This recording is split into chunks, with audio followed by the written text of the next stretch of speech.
The following is a special presentation of Tony Curry Radio.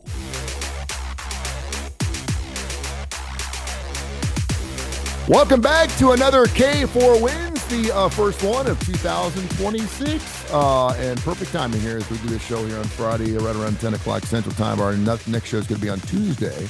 And, of course, that will be in lieu of the big games, one of the Final Four coming up here next weekend, which should be entertaining, man. We got Ole Miss taking on Miami. We got Oregon taking on Indiana again. Very intriguing. And by the way, those early lines out, Miami giving up 3.5, or actually 3 and 51.5. That's the latest line I've got this morning. Could be off by a half. Don't correct me. Oregon at Indiana. Indiana giving up 4 and 47.5.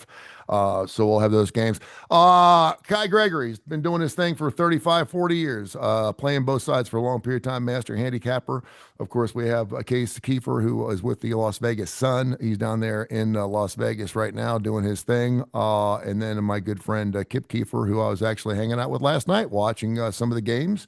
We watched that debacle between the Ringling brothers and Barnum and Bailey Sugar Bowl. That was a crazy game. And I imagine those coaches are probably second thinking some things as well. Because we are an Alabama-based show, though, let's start right there. Alabama, obviously, Kip, gets blown out by 35, their worst bowl loss in the history of that program. 100 days, or 100 years, should I say, to the day that they actually won and took home their first national title. We actually talked about it last night. Legend, surprisingly enough, was really, really glum. And we were already setting our sights on next year. What does Alabama fans have to look forward to next year? What's your thoughts on what we saw this past weekend? Well, he used the words late last night. Our producer here, my youngest son, Clayt, and I were having a long philosophical kitchen discussion after you guys went home, and Clayt was raised in basically a Georgia football oriented household because of my background and growing up in Atlanta. Clayt had a real poignant thing to say about those two games. He says, as an Alabama fan and graduate, I use two words, embarrassing and humiliating. He said, as a Georgia fan, disappointed and pissed off. I think that really capsulized exactly what a lot of SEC Nation's feeling today on what were supposed to be the two dominant programs in the conference, really being exposed yesterday and just having completely different but completely consistent, really shockingly horrifying outcomes. Yeah, Kai, Indiana probably a little better than some people thought who don't follow Indiana throughout the season. They have obviously beaten Oregon. They've beaten Ohio State. Now they've beaten Alabama. I think they're for real. They have the Heisman Trophy winner. And I don't think Alabama was as good as a lot of people saw. And obviously before the show, we were all thinking about Notre Dame being in the show here as opposed to Alabama. That more likely in hindsight should have been the cause. But I know most of your players had the Alabama side. They had to be bitch and moan yesterday. Yeah. Pretty much. And I mean, I think yesterday's game would have been better for Michael Irvin to be at with the belt to ass, because let's be honest, outside of the very first drive where Indiana had the ball and Alabama sacked them twice, after that, there was no doubt in your mind who was winning that game. You looked at that, you said, okay, their defense is coming out. They're after Mendoza. They're getting after it. He didn't look great on the first drive. Whoop-de-doo. And then from there on, I mean, what did they end up with, like 20-something rushing yards? Alabama had, I think. That was one of the worst efforts and pathetic things I think I've ever seen. And I'm a Tennessee fan, so that says a lot. They mailed it. They mailed it in the second half. Desmond Howard said, "Listen, they quit. They quit. They did. They quit in the second half. I don't care if you're down 50. You don't quit when you play for the Alabama Crimson Tide. Case for me." It was when Kalen DeBoer, I don't know what the hell they were trying to do. They were calling timeouts. You had Ty Simpson playing max protection on a punt that wasn't happening. Then he gets under center. Then they call another timeout. Then, of course, they do this jet sweep thing, whatever, on this fourth down call from their own side of the that, to me, was for me, just kind of blew the whole game. I think it was and that was after Simpson slid short of a first down, preserving himself. I mean, sometimes you have to be a football player. I understand you don't want to take a hit, but that set off that whole stage of insanity. And then it carried over the next time when he obviously realized his terrible mistake. He was fighting for extra yardage when he already had the first down and they stripped the ball. That gave Indiana, that game was only 3-0 midway through the second quarter at that point. That gave Indiana 2 touchdowns back to back. Ty Simpson, good grief. Why do you think Kalen DeBoer went for it at that time of the game? And it almost looked like it was a desperate move, and it was 3-0. It was early in the game. They were on their own side of the field. I mean, what were your thoughts on that case? I couldn't believe they snapped the ball.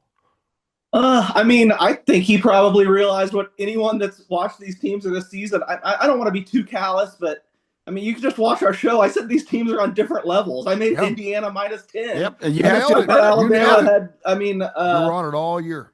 You needed some. I feel like you just needed some crazy things to go your way to have a chance to keep up with them, and obviously we saw the opposite. They got discouraged and fell apart. I mean, if you would have asked me if any of the games are going to be blowouts, I would have said that one. So I came away pretty unsurprised. I think it's time. I was talking to Kip about this. I think when he was here, there's another show I guessed on a lot, and the guys just hated Indiana all year. And I don't understand what you see in Indiana. If you put a different color jersey on Indiana, if they had the statistical profile on what they did this year and you put like Ohio State or Michigan or Notre Dame jerseys, I mean, they would be like a bigger favorite in all these games. The historical precedent does not matter, especially in this age when every team changes every year. I still think Indiana's even a little underestimated after yesterday. I mean, this team is just a Goliath. They might not even end up winning the national championship, but I just think there should be no more doubts left against the Hoosiers. They've answered the call every single week, and it's just a really great team in my opinion. Case just nailed it, Tony, with the historical precedent comment, because he's absolutely right. And that's a problem that old school fans like me, who base most of my knowledge and experience and what I think is going to happen based on largely and now completely it was just a dose of bitter medicine yesterday. Historical precedent, what Case just said is profound. It doesn't mean shit. You're shocked whole time yesterday watching that game. This can't be Alabama. I've watched Alabama for 5 decades. We haven't seen a game like this ever from them. 38-3. The biggest beating they've taken was in the Music City Bowl in 1998. They lost 38-7. But through all these years of football, you've never seen an Alabama team just completely not show up for a game. This is something that is going to be a big transition for not only old school fans like me, but delusional Alabama fans who always convince themselves that no matter what the circumstances, they've got the best personnel and the best team. This is a bitter pill to swallow this morning for people that have looked at the game in completely different lenses than the game is actually right now at this point in time. Yeah, I want to say tell me what it was, 1990, it was the Blockbuster Bowl or something where Alabama played somebody and they didn't show up, and everyone's like, well, Alabama doesn't, they don't show up for bowl games. They don't give a didn't squad. Matter to them. They don't care unless they're playing for national championships. So they don't. And that's the last time I can remember them. Yeah, I can remember them the last time where they actually quit. And now, the bottom line is the second half of the season, this Alabama team just wasn't very good, and everybody could see it. But it's like the emperor with no clothes. The emperor strutted out there in front of a team that's playing on all cylinders right now, and I've diminished Indiana because of the schedule. I did say it would not end up being Indiana and Ohio State because nothing is cut and dried right now in this structure. So at least I was half right. But Indiana just did what Indiana does. I wasn't surprised with the effort they put forth and what they produced yesterday. But Alabama's just non-participation and stupidity in this game is just kind of hard to reconcile. If you played Alabama this year, you are a winner chicken dinner quite a bit. They were 9-3 against the spread, obviously, and not against the U of Miami. They lose by 10. They only scored 24 points their last 2 games. Case, your thoughts on Ohio State? They lost to Michigan last year, but win a national title. This year they beat Michigan and didn't look with a rip the last two ball games of the year. Yeah, I mean, I try not to pat myself on the back too much or sound Do like it. some Do it. This is a great round. You're Really, the I guy. love You're the games. man. They all went exactly how I expected. A lot different. Luckily, the first round I only had one bet, but I think I went 1-3. I mean, I really liked the matchup for Miami too. Now, I think they got kind of a fortunate rollout. I mean, the pick six and really Ohio State.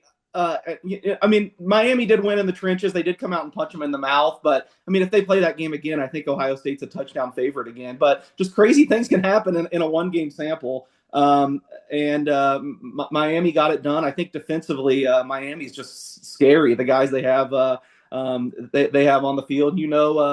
For all the smack I talk about Mario Cristobal, and I do think he's cost them a lot of games. I still, and I know this will be controversial, I actually feel this about both Ole Miss and Miami. It's crazy they're in the semifinals this year. I would make both Miami's team last year and Ole Miss's team last year significant favorites over their teams this year. But it's just weird. It speaks to the randomness in the sport and how crazy one game things. You could probably push back on the Miami one, just they're so much better defensively now. But I think they were so bad on defense last year, we lose sight of they were historically good on offense last year, and they had no defense. This year, it's kind of the opposite. The offense has been bumbling, but the defense is just scary. So, and you saw the total. I think I mentioned this on the show. Just keep crashing down to 40. It made no sense to me that if the total is going to be that low and it's going to be that type of game, it made no sense that someone could be more than a touchdown favorite. And we saw that. It was really, who was going to make the more mistakes, and Ohio State and Julian Sayin made more mistakes. And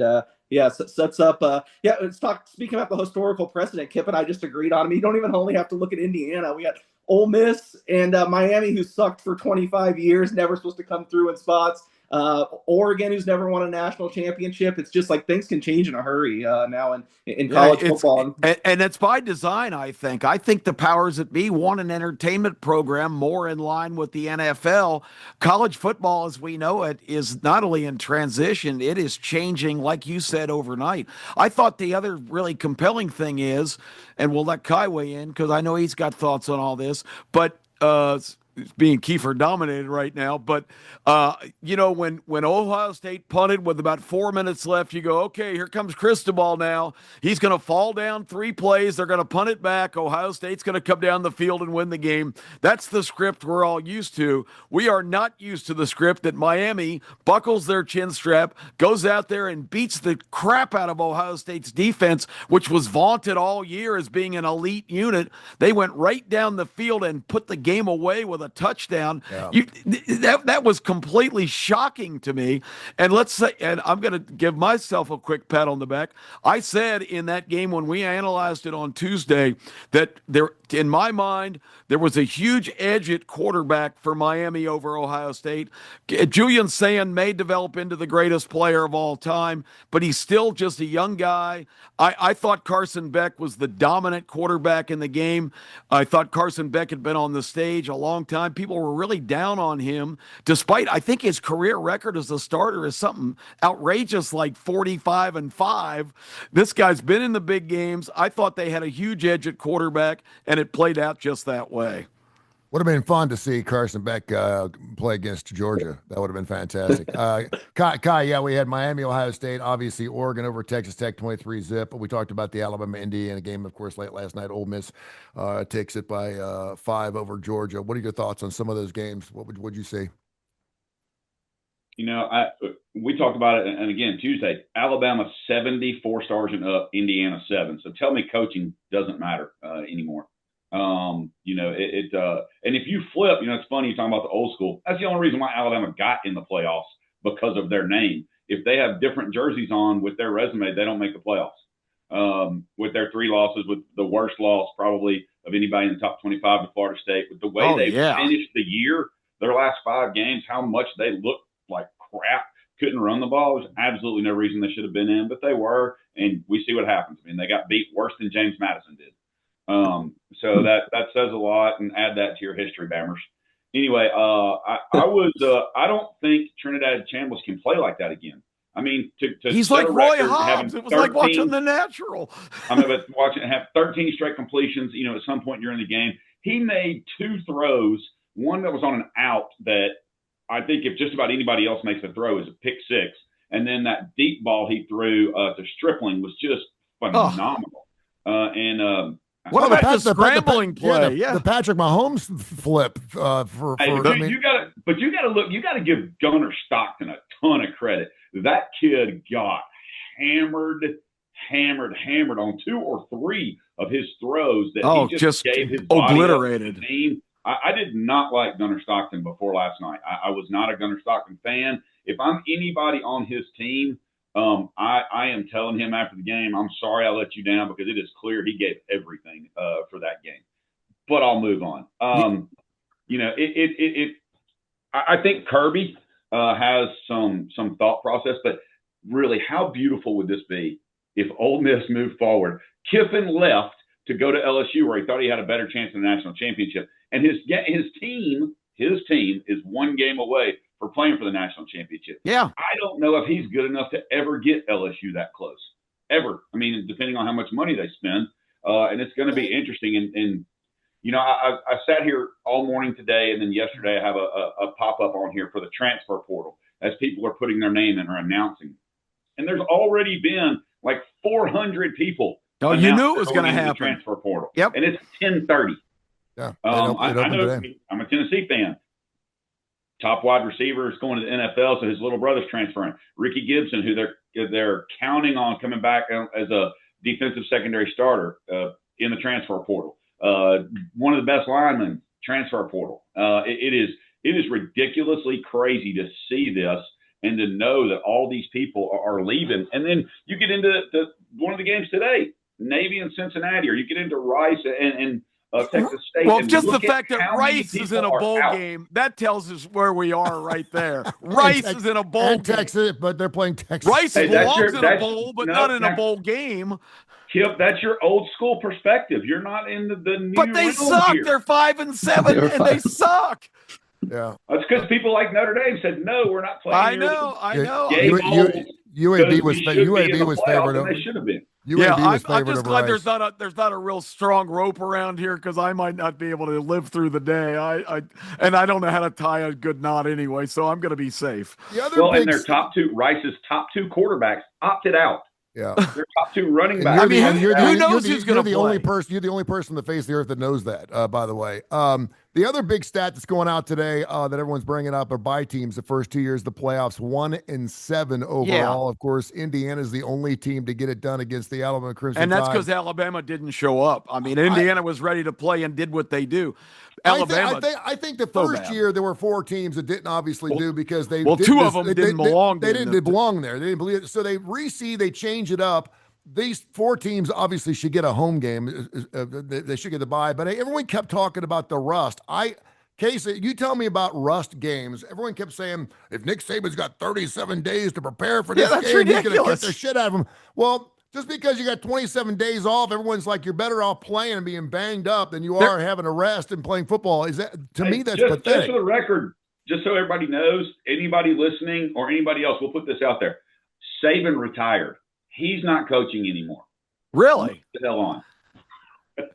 Let me just say this before Case answers. There is not another example you can give me in any sport that's a team sport where if you get a bye, you're off 26 days, 27 in the case of the teams that played on the Friday night before.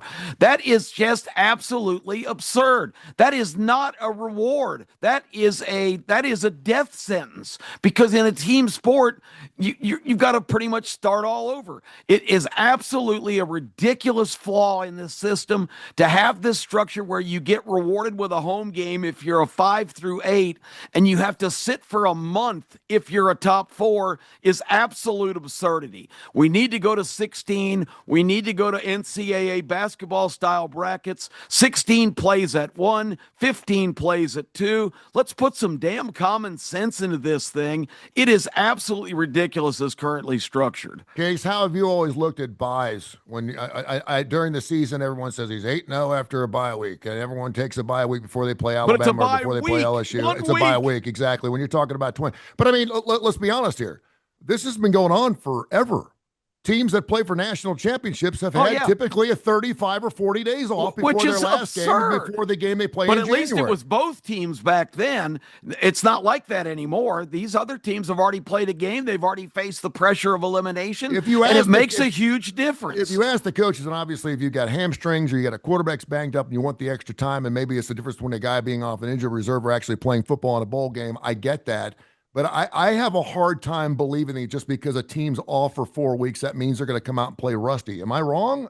I know you guys are saying that, but what do the numbers tell you, Case? It sounds like I'm going to have an unpopular opinion on this. I agree in some respects. I agree it's strange. I would rather it be fixed, that it's not as long a time off. And I do think the second round should be a home team. But I also think, I mean, we have the history of sports. Rest is way more important. And I think every coach would agree with me. You'd much rather have the time off than being run out there and play another game.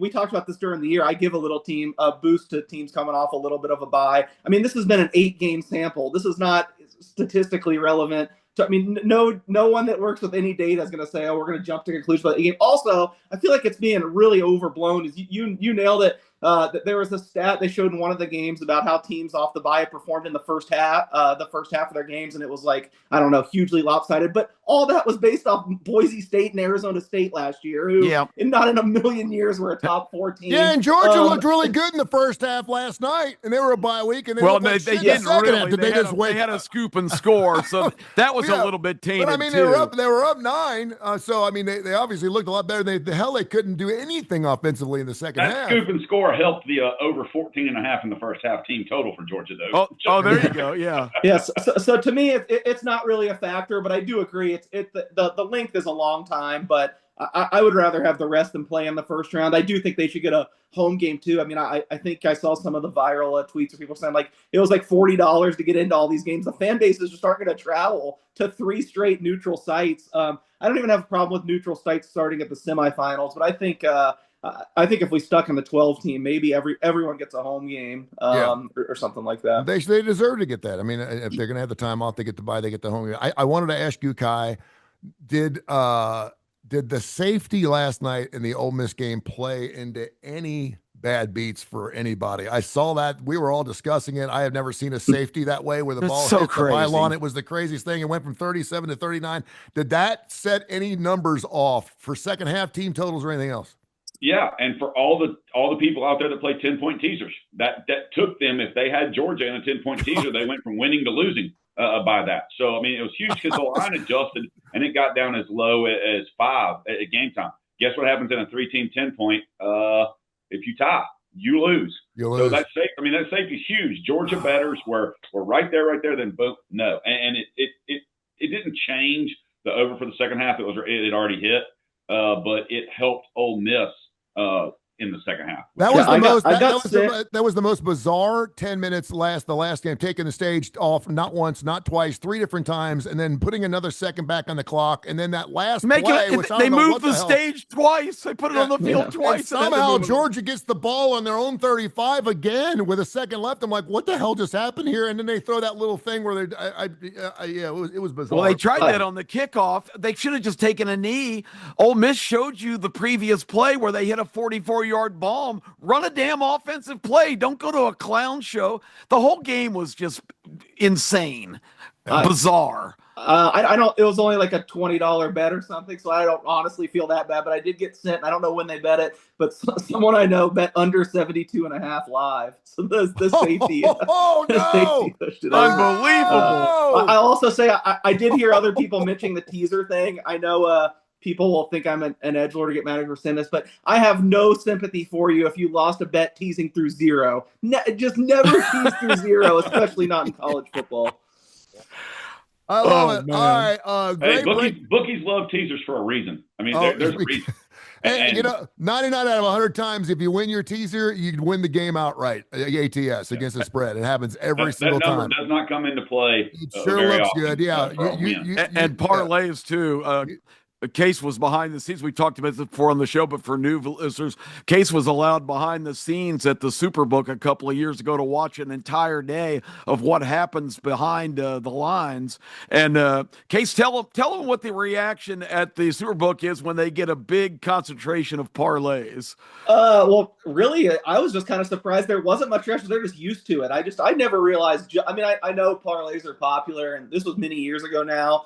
And I knew a lot of people bet them, but I just had no idea until I was there watching the screen with every bet pouring in. I mean, 4 out of 5 bets are like 5 and 16 parlays that have no chance of winning. You're not getting paid anywhere near your payout. I mean, it's just insane. And I think parlays have only gotten more popular since then, especially now with everyone rolling out their same game parlay options. Yeah, it's just and you look at the profit margins. Nevada has to put them out. Not all the other states do, but Nevada has to put them out every month. Every month, the hold on parlays is like 25% plus. That's where they make the vast majority of their money. Is parlays. But I got the prototypical guy who walks in here in our studio every week, Bama hater, better known as JK as his regular name. He comes in every week going, "Damn it, I had a 9-game parlay yesterday and I hit 8 out of 9." He always says he hit 8 out of 9. I guarantee you check his card, it's like 4 out of 9. No, put 100 on each of those games. But they convince themselves this is a viable option. It's crazy. That is hilarious. All right, Case, since we're talking about it, give me a 2-team parlay for our Final Four. Miami, Ole Miss, Miami -3, Oregon and Indiana, Indiana -4. Give me a 2-team parlay for the Final Four week coming up on Thursday and Friday. Well, one thing about parlays that I do always say is if you absolutely have to bet them, I'd recommend money line parlays over the over point spreads, and also smaller parlays are okay, and even some sharp guys use them quite a bit to circumvent limits. If people, in this day and age, you get limited so quick somewhere that sometimes you can bet more if you just throw 2 of these things together. But being that I prefer money lines, if I had to make a parlay. None of these games really jump out as much as the 2 I loved last round, but and I really thought I'd be on Oregon if they rematched Indiana, and I still would not be surprised at all if they pulled it off. But I still kind of feel like Indiana's being a little bit undervalued, even after all they've done. I thought this would be closer to 6. I mean, FanDuel opened 3.5 -15 yesterday. I know now it looks like 3.5 -20. So I did bet a little bit of the 3.5, so I'm not super confident. But if I had to make a money line parlay, I'd probably go chalk actually. Indiana and Miami. I do think Miami's front's going to be a challenge for Ole Miss. I have not bet on that game though. The number came out about where I thought it would be, but I'm leaning Indiana and Miami. My first reaction. And you're still alive, Miami futures, correct? I have both. I'm somehow going to have a future in the national championship. I have Miami at 50-1 and Ole Miss at 80-1. Damn. So someone can find conference of winners so I could hedge and bet Big Ten or something. Because when Notre Dame got left out, that was part of why I was so despondent. I really thought Notre Dame was my best chance. But I'm going to have Miami or Ole Miss with a shot. Well, I got to say, Tony, I had Ole Miss as number 5 in my season-ending top 12. So I was higher on this team than a lot of people, despite all the Kiffin stuff, because Trinidad Chambliss is one of the most amazing you just love that quarterback's name. You just love that. I remember you saying his name third week into the season when Austin Simmons went out, and he's like, "Who's the Chambliss? Trinidad Chambliss." This guy's like Roy Hobbs in The Natural, or Jolton Joe from Hannibal Moe in the great old Broadway play Damn Yankees, where the devil makes a deal with an old man and turns him into a superstar. This guy's come out of nowhere. This guy's the story of the year, but I knew this Ole Miss team was the most explosive team in the entire tournament. And, I'm shocked at the way that game played out, but I'm not really shocked they're there. And somebody mentioned it earlier in the show. Kiffin left because he's got and all the experts were defending too, a lot of them. He has got a lot better chance to win a national championship. And I even wrote a extensive article that said, he's got the best chance he's ever going to have right now. This team is poised to make a big run. This is insanity to walk away from a team that you constructed that is on the verge of winning. And that just shows you it's not about winning a national championship for him. It's about being in the spotlight and getting all the attention. At the end of the day, Lane Kiffin is America's biggest horse's ass this morning. Yes, he is. Before we break down In the my Final opinion. Four, before we break down that Final Four, let's talk about some of the games going on today because I know a lot of people want to put some action here on January 2nd. We have Rice, Texas Tech, which obviously kids could be all over. Texas State. You still got some pizza Texas left over State. from last night. Texas State, whatever. Navy 18.5-point favorite over Mighty Rice. How about that line opened at 10? Yeah. I got 10. Damn. I thought I had the best number. I have minus 10.5. I didn't get to 10. Wow. Well, historical precedent. Rice sucks and they will always suck. Yeah, I'm just sticking with that historical precedent. Right now it's 18.5. Wow. That line Texas State, 18.5. Wow. Let's go. Navy minus 7.5 against Cincinnati, over under 55.5. We have Wake Forest and Mississippi State. State giving up 3 and 53.5. We have Arizona and SMU. SMU 8-4 in the season. Nice against the spread. They're giving up 1.5 against Arizona. Those are the other games going off today. 4 games here on January 2nd. Anything jump all out? Very impactful matchups. Hey, they're all games that we get a chance to sit around and make some money right here through K4Wins.com, which is good. Who's going to play in the except Cincinnati? for Wake Forest has moved dramatically. I mean, Mississippi State opened at 3. It's still 3. Navy opened as a 1-point favorite. Now it's 7.5. Arizona opened as a 3-point favorite. Now they're a 1.5-point dog. And we talked about Rice and Texas. I mean, it's crazy. But if you look at all the people sitting out, just like for Cincinnati, they have, I mean, Sorsby's obviously out. Their top 2 defensive linemen, their top 2 linebackers, their top 2 corners, their top 3 safeties, and their backups. They are putting a kid as allegedly they're only going to start 1 safety for Cincinnati today, which is okay. It's Navy, so they're going to run the ball more than it. But the kid hasn't played all year. Wow. Because the top 5, the 6th guy on the depth chart, which I didn't know you had 6 safeties, but the 6th guy on the depth chart is starting at safety for them today. But all the players get a great Liberty Bowl swag bag. So, I'm just saying, yeah. But here's the thing. If you're in the Navy, you don't opt out. So I think Navy's probably going to have their team intact, where this game looks like a slam dunk to me. Cincinnati, who knows who's going to be out there? Every slam dunk this year has looked horrible. Yeah, I know. When you look at some of the bets that the public thinks anyway, because again, the lines changed and everybody was with Alabama, everybody was with Georgia. Everybody's on hammering Texas Tech. The public got it right with Miami, but the 4 playoff games we had, the public got hammered. Yep. Absolutely hammered. Yep.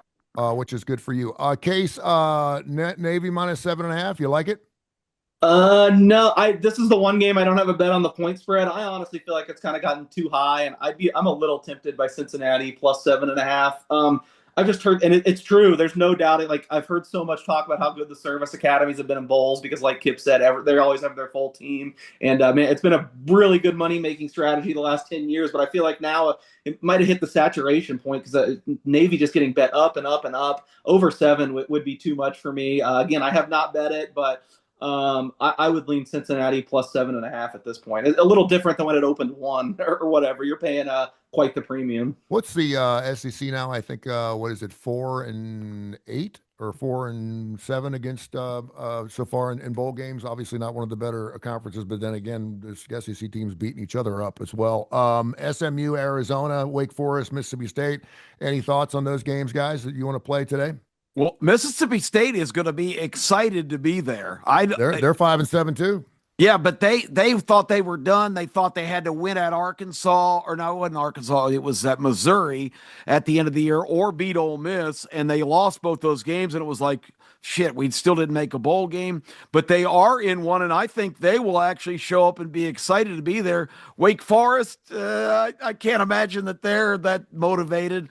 They're not a very good team either, but I think Mississippi State's going to show up, and really Jeff Lebby is going to try to position his team to kind of get a sense of success. So just from an intangible standpoint, I think they're going to be excited to be there today. And they're not a bad team. They played 4 playoff teams from last year at home this year and covered in 3 of those games, lost 2 of them in overtime, Tennessee and Texas. So I think this Mississippi State team is a little bit better. They didn't play very well at the end of the year. Their defense kind of collapsed, but I do really like them today against Wake Forest, who I don't think is going to give a happy, to be in that game. The Duke's Mayonnaise Bowl. The Duke's I Mayo like Bowl. That's I like right. State over their team total, 27.5. I think they're going to score at least 28 points. I don't know that I'm going to side with you on the game side because I don't really trust Mississippi State defensively, but offensively I trust them. I'm not going to bet against you, but if I play anything in that game, it's just going to be State over their team total. And they've made a transition to quarterback. They've gotten away from the quarterback all year, and they're going with the young, dynamic recruit who looked good in the Ole Miss game. He did some good things, like you said, Kai. Their problems defensively. I don't know what the over/under on this game is, and I don't think Wake Forest is particularly explosive. But I wouldn't be surprised to see a lot of points in this game. 53.5. It's actually dropped 3 points since it opened. Yeah, it has. So if you're going to take that, do that, and also play those Bulldogs in Mississippi State. There's an early play winner for you right here. Because you guys, most of the bowl games have been unders, correct? A lot of them until yesterday. Yeah, until Saturday. There was a Duke. The Duke game flew over. There's several games that went over, including the Georgia game as well. All right, let's look at the national title games. The Final Four is coming up on Thursday and Friday. Well, a week from Thursday. Another layoff, a week from yesterday. We got to drag this out as long as we can. Which will be this coming Thursday and Friday is what I said. Miami, Ole Miss. Miami giving up 3 and 51.5, and Oregon and Indiana. Kip, we're going to start with you. Let's go Miami, Ole Miss. What's your thoughts initially on that particular ball game? A couple of slobber knockers. Even though Georgia made Ole Miss's defense look credible last night at times, other times Georgia seemed to move the ball at will. The Georgia schizophrenic performance last night gives me no gauge on what reality is. But I still don't think Ole Miss has a championship defense. I think Miami's hitting on all cylinders right now, and the Miami defensive front is just ferocious. It's Chambliss, the Magic Man, against the best defensive front that I've seen. Their Bain is just ridiculous. I got to go Miami there, and Oregon. I want to like them. I don't know how big an accomplishment that was yesterday. Texas Tech's defense obviously is what carried them into this, and I think they play in a league where we might have gotten a little bit bamboozled by their offense because it's a league that has a lot of good offensive teams, but I don't think plays much defense, the Big 12 overall. So my feeling is that as good a win as that looked like yesterday, and Texas Tech's defense is the real deal, but I just don't think Oregon's as good as Indiana now. And I think we're going to end up with the Hoosiers and the Canes. That's what I'm thinking. Kai, Miami's covered 9-2 against the spread this year. They've covered their last 3 ball games. What's your thoughts on Miami and that matchup there against Ole Miss? My initial reaction would be, is the Lord just on Ole Miss's side since Kiffin left? Since Satan left Ole Miss, maybe the Lord wants Ole Miss to roll through. But I just think the offensive and defensive lines for Miami is going to be too much for them to overcome. I do like the way Miami's defense is playing right now. Who would have thought a year ago we'd ever say that, or even 6 months ago? Oh yeah, they've been awful. Yeah, and the other game, I've liked Indiana all year, and I have not liked Oregon. Case has been on both of them and loved Oregon, and even said before Oregon and Miami, and I don't know. I'm going to have to look for 5 or 6 days before this game to keep going because I just don't have any idea on that game. Yeah, Ole Miss has also covered their last 3 games as well. Case, Miami, Ole Miss, you've kind of leaned your hand already, but what would have to change for this line? Where would you like to see the line move? Let's put it that way. I'd be a little bit more conflicted if it moves over 3. Right now I haven't made, I really just made my first reaction lines. I haven't really dove in. I'm wondering if when I make it that I will show value on Miami at 3 or lower. So I still think I could possibly bet that side. But if it gets over 3, I just think I won't be interested.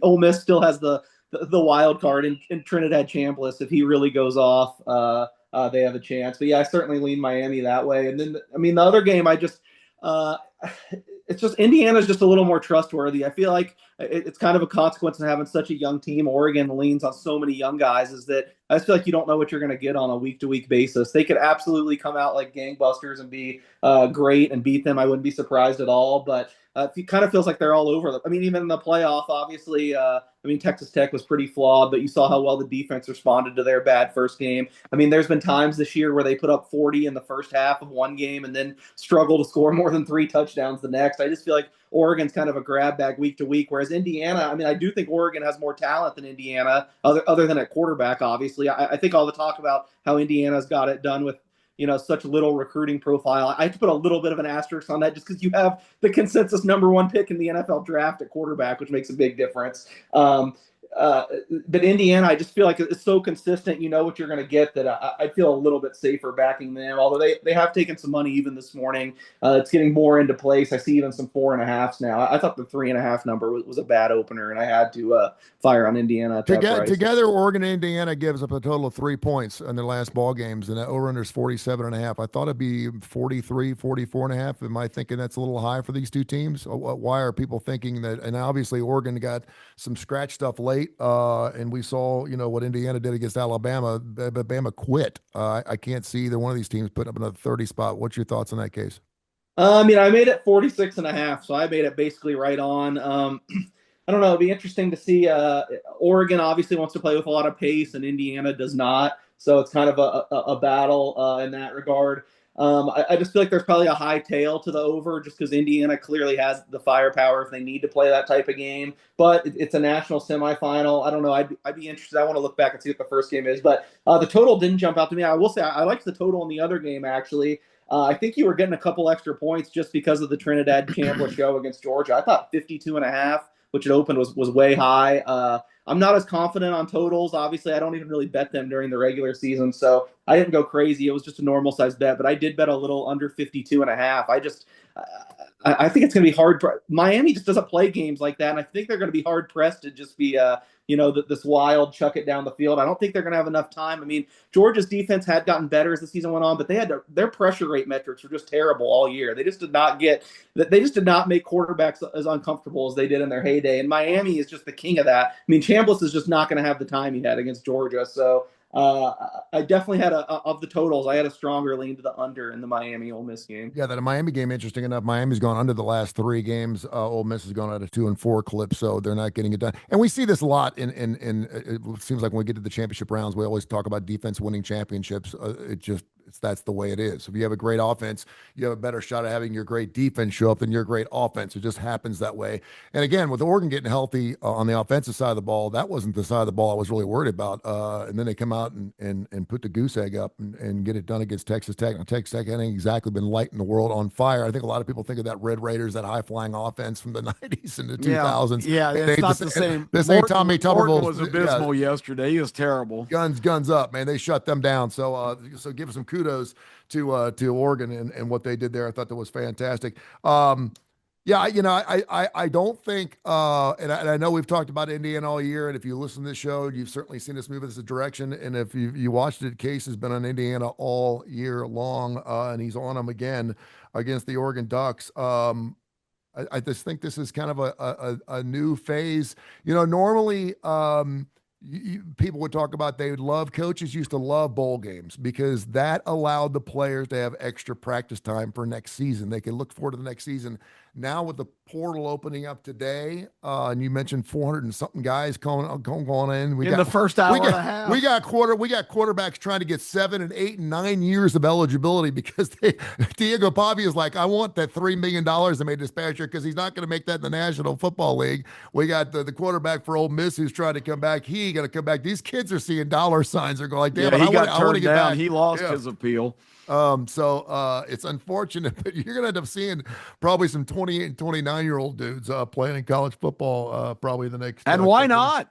Yeah, we talked about there's an NBA story circulating right now where I'm not sure who it is, but Baylor's talking to a guy who's in the NBA who's still got eligibility, and they're thinking about challenging and trying to bring him back to fulfill his college years because he's sitting on the end of an NBA bench. I don't have the particulars, but I mean that's the kind of insanity we're getting ready to get into with college sports becoming a de facto professional league. All of the barriers and preventatives that have been in place all these years, I think it's all out the window now. Lamar Jackson yesterday was asked, does he fall asleep during meetings? He said, in front of Harbaugh, are you crazy? Then they asked the question, do you want to be here? And he's like, of course I want to be here. And they said, well, with your contract and everything else, he said, we still have a game to play. We're not in the playoffs yet. We have to play football first before we sign some paperwork. You could kind of tell he was getting pissed off by some of the questioning. And again, he's been banged up pretty much the majority of the year, but they're giving up 3.5 on the road, the Steelers. Hard to take those Steelers and not take those 3.5 points. Kai, what's your thoughts on the must-see NFL game of the weekend, Pittsburgh, Baltimore? We just saw 2 weeks ago. Yeah. It depends on if they use their brain and actually hand the ball to Derrick Henry very much. And at the same time, what could be better than great play action with Lamar Jackson healthy against Pitt after what Henry has done the last few games and them knowing, hey, we want to hammer that. So if you got smart coaching, you can come out, you use that, you run him, you use play action. I just don't – watching Aaron Rodgers, I think his arm is getting weaker. He is not going to stretch the field, in my opinion, against Baltimore, which is what they need to do. I just don't think he can stretch the field the way he used to. He's missing his top receiver, arguably, in this game again for suspension for being a dumbass. And so I don't want to lay 3.5. If I can get it 3 or less, I'm on Baltimore. Otherwise, I'm going to watch and hope Baltimore wins because nobody wants to see them in that running game in the playoffs. Yeah, is Derrick Henry still 29.5 attempts? I think we talked about that earlier this week. A lot of people were liking the over 29.5 for that particular thing. And that'd be a lot of runs. I do not. I like under 29.5 in that game.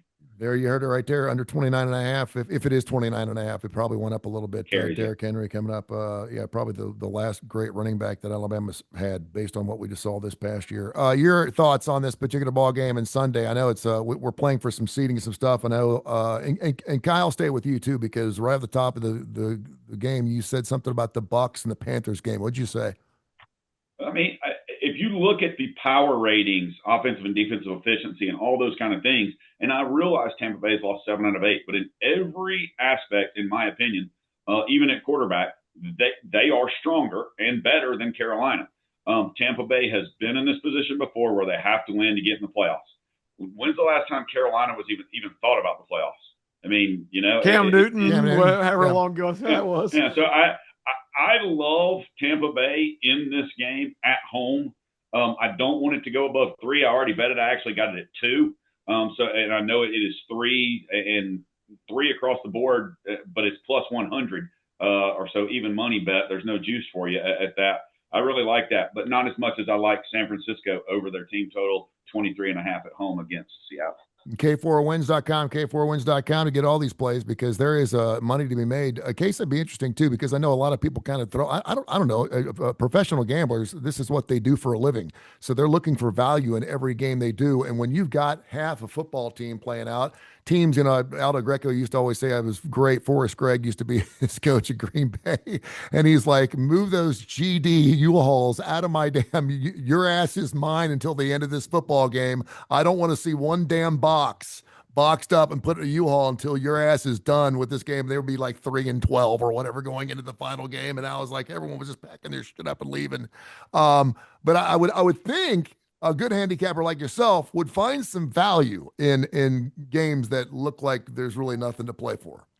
Yeah, I've kind of swapped over there. I used to be a defender of week 8, I guess 18 now. It used to be 17. And I would still bet it pretty heavily, and I did bet it heavily again now. But it's just kind of a pain to me. I don't really enjoy it. It's much more of the informational, trying to figure out who's going to play, trying to figure out who's going to care. Even there are some good opportunities, but sports books have gotten really careful too. I mean, a lot of these lines we talk on Fridays throughout the season, and I've already bet a lot of games for the next week because I bet the look-aheads. There are no look-aheads for Week 18, and even Sunday night going into the Sunday night game, there were basically no lines up. I mean, books weren't really posting till like Monday morning just to be careful themselves. So it's just weird when so much is already decided, and that's why these games where something does matter stands out so much. So I still have a lot of bets, but honestly, for me, even a lot more arbitrage stuff that I normally get into. I know we already talked about Pittsburgh, Baltimore on Tuesday. I said I bet Pittsburgh plus 3.5. I thought it was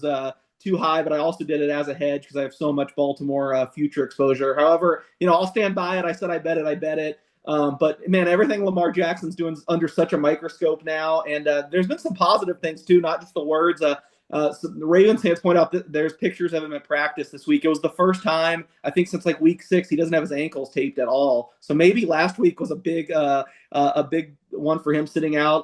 I wrote it. I think I said it probably on our show too, that, the only way I could lay 3.5 with Baltimore was if I knew Lamar Jackson was playing and healthy. At the time I wrote, he was neither. We know he's playing now, and I'm giving a little bit of a slighter edge that he's healthy. So I certainly wouldn't bet Pittsburgh plus 3.5 now, but for better or worse, I'm on that side. I also want to say their first game. I've heard a lot of people mention, well, Pittsburgh's already beat them once. That was one of the most misleading results you could ever. I mean, Baltimore beat them up and down, and the last touchdown catch, if you guys remember, Isaiah Likely, they waved it off upon further review, which I don't know if it was a catch or not. I don't understand the NFL anymore, but there were like 3 other examples this year with the exact same thing. Yeah, they said it was it's a touchdown. so bad. So I don't even think I think it was the wrong winner the first game. But again, I say this all the time, Pittsburgh, Mike Tomlin just has some magic or something.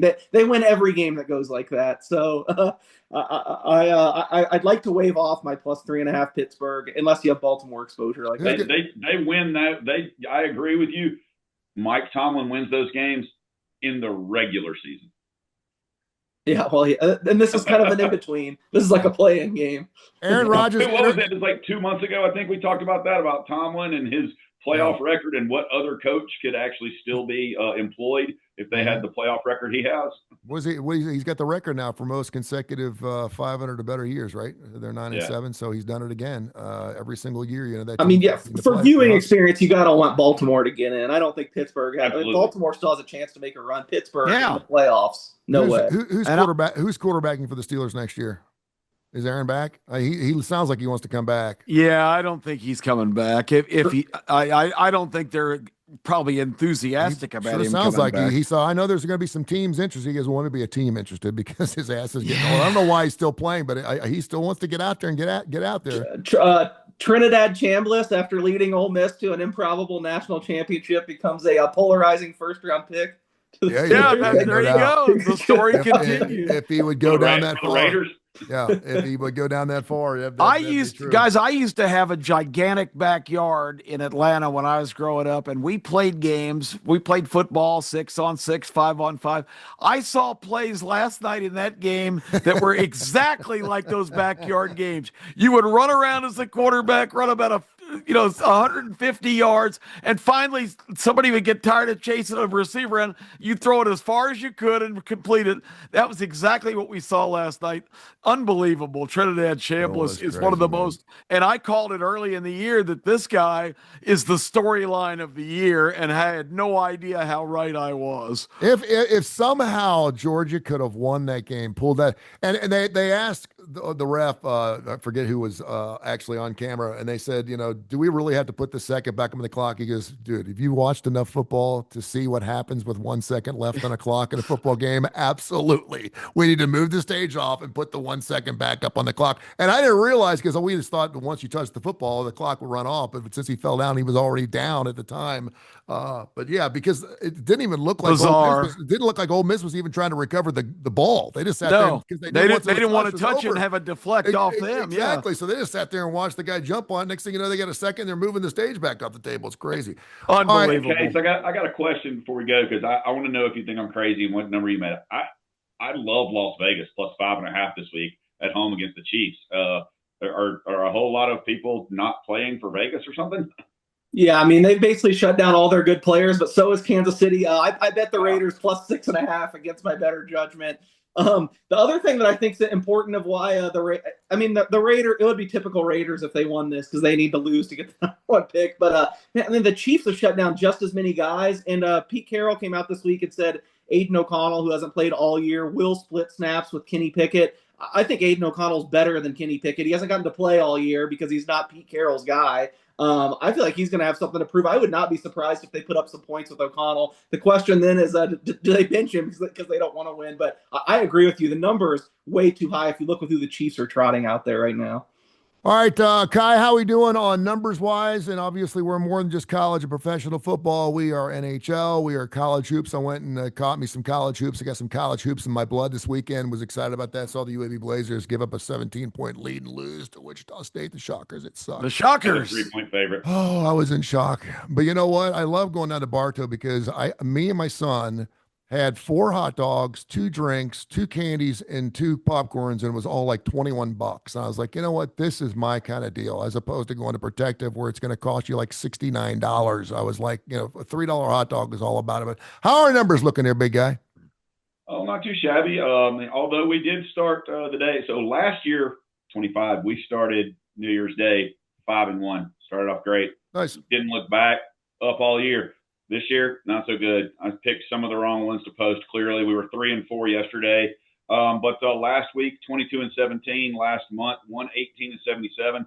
Last year, 62.1%, 1,160 wins, 685 losses, 33 pushes, which is just amazing to be able to push that many. But not bad to win almost 1,200 games out of 1,800 posted. Rice, Texas State, Navy, Cincinnati, Wake Forest, Mississippi State. We gave you Mississippi State earlier in the show. Kyle also likes team total over in the Mississippi State game. Some freebies here, Arizona, SMU. Make sure you go to K4Wins.com, K4Wins.com. There's the man. There he is. Happy New Year, my brother. How are you?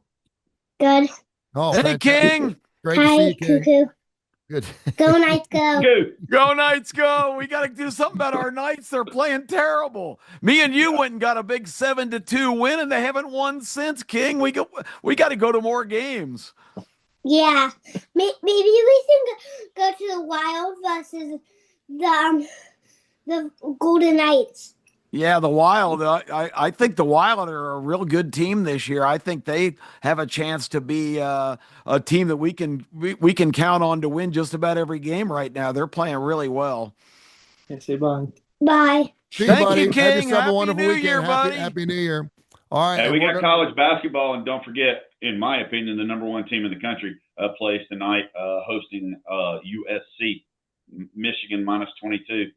Yeah, go. Wow. Go see Minus the- 22. Go see Michigan is insane. It's insane what they're doing. I don't know if they can keep it up. I gave Michigan as one of the teams I bet for the national championship coming into the year, and that's looking pretty good. But man, I just they've and USC's best players out for the year too. One of their best players, former UAB cat, played here last year. Yaxel, right? man, Yeah. the guy's unbelievable. And Alabama fans have pivoted already because tomorrow at noon, the Kentucky Wildcats are at the barn, otherwise known as Coleman Coliseum. So all of a sudden, the basketball school is in full effect.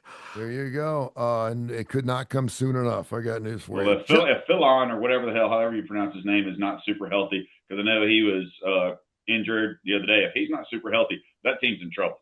Yeah, I mentioned this on the starting lineup. I lean Kentucky too, but man, they just they haven't been healthy until really recently. So as much cloaked in failure and as much as we made fun of them, I think Kentucky at plus 850 right now to win the SEC might be a decent bet.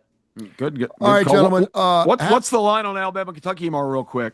I haven't seen it, but I think it's going to be like somewhere in the 4.5 to 6 range. And Interesting. I would take Kentucky. Yeah, I agree. Yeah, after seeing them against Arizona, man, I've only seen them one time this year, but boy, that team, they look great up until the halftime, and then the second half just did not show up at all. All right, Fell you guys, apart just like the football team. Yep. Y'all have a great weekend. Thank you so much for all you do. Looking forward to just a stellar and prosperous 2026. Going to be an awesome year, and we thank you for all you do. We'll be back coming up on Tuesday, 10 o'clock Central Time, as we get ready for the Final Four going on next Thursday and Friday right here on K4Wins.com, K4Wins.com. Thank you, gentlemen. See you guys.